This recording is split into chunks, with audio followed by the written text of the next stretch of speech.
2020학년도 대수능 대비 6월 모의평가 19번 문제를 같이 풀이해 보도록 합시다. 다음은 A와 B의 양을 달리하여 반응을 완결시킨 실험 1에서 3에 대한 자료이고 화학 반응식과 표가 나와 있습니다. 자, 이 표에 제시된 자료 중에 우리가 가장 반가워해야 할 자료가 바로 전체 기체의 부피를 반응 전과 후에 대해서 나타낸 이 부분입니다. 이걸 보자마자 우리는 델타 V를 구해야 되는데요. 그 이유는 델타 V 또는 델타 N으로 봐도 무방합니다. 왜냐하면 반응 전과 후의 온도 압력이 모두 같으므로 아보가드로 법칙에 의해서 부피는 몰수에 비례하기 때문이죠. 자, 델타 V는 왜 중요하냐? 이것이 반응량과 생성량에 비례하는 값이기 때문입니다. 반응량과 생성량은 다름 아닌 한 개 반응물이 결정하는 양이죠. 한 개 반응물이 2배가 되면 반응량도 2배. 한 개 반응물이 3배가 되면 반응량도 3배. 그에 따라서 생성량도 2배, 3배가 될 겁니다. 따라서 델타 V를 이용해서 한 개 반응물이 누구고 얼마만큼인지 정할 수 있기 때문에 매우 중요합니다. 자, 그럼 델타 V를 구해보면 얘는 실험 1에서는 마이너스 2분의 1V, 실험 2에서는 마이너스 V, 즉 2배가 되었네요.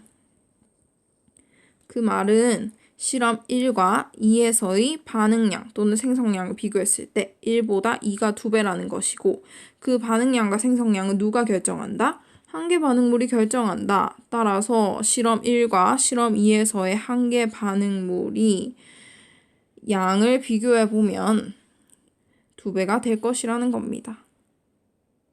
자, 그러면 실험 1과 2에서의 데이터를 가지고 한번 한 개 반응물을 찾아보도록 하겠습니다. 자, 실험 1에서 만약에 A가 한 개 반응물이라고 가정을 해봅시다. 그럼 B의 양이 늘어나는 상황에서 A의 양은 줄어들고 있으므로 실험 1에서의 한 개 반응물이 A라면 실험 2에서도 당연히 A가 한 개 반응물이 되겠죠. 근데 2분의 1이 됐네?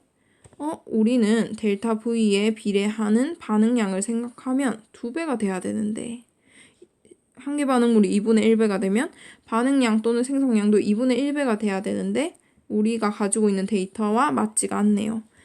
따라서 실험 1에서 A가 한 개 반응물이라고 했던 그 가정이 틀렸으므로 실험 1에서는 B가 한 개 반응물입니다.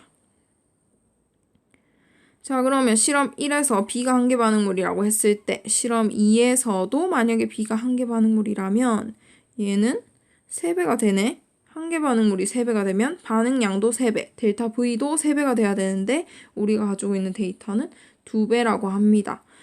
따라서 실험 2에서는 B가 아니라 A가 한 개 반응물이어야지 말이 되겠다. 자, 그 말은 뭘까요? 실험 1에서 N몰만큼 B가 반응했다면 실험 2에서는 자, 빠르게 일단 반응식을 적어보겠습니다. 실험 2에서는 2N만큼 반응을 해야 반응량이 2배, 따라서 델타 V도 2배가 나오겠다라는 의미가 되겠죠. 자, 그러면 실험 2에서 B는 원래 3N만큼 있었으니까 N만큼 남을 겁니다. 그리고 실험 2에서 A는 N만큼 있었는데 한 개 반응물로 작용했으므로 N 모두 반응해서 0이 될 거고요. 자, 마지막으로 C는 얼마만큼 생성됐을까를 생각해보자면 실험 2에서 반응 전에 4N몰은 4V라는 부피를 나타냈어요. 즉 1N몰이 1V만큼을 나타내는 거죠. 자, 그럼 반응 후에 3V가 되려면 3N몰 남아야 되겠네? 지금 B가 N 있으니까 C는 2N몰 생성돼야 되겠네. 2N몰 생성돼야 되겠네. 아하, 따라서 몰수비는 반응 몰수비는 1대 2대 2가 되겠구나. 요 두 번째 줄을 보면 알 수 있겠죠. 따라서 B랑 C는 같은 2의 값이 나온다는 것을 알 수 있고 기억이 B는 4이다라고 했으므로 틀렸습니다. 자, 그 다음에 니은 분자량은 C가 A의 2배, 2.5배이다 라고 했는데 우리는 분자량을 알기 위해서 질량비를 몰수비로 나누면 된다라는 사실을 이용을 합시다. 자, 그러면 질량에 관해서 다루고 있는 것은 실험 3이에요. 실험 3에서 A, 이제 개수를 다 아네요. A Xg, B Xg을 반응시켜 줬더니 A가 4분의 3X가 남았대.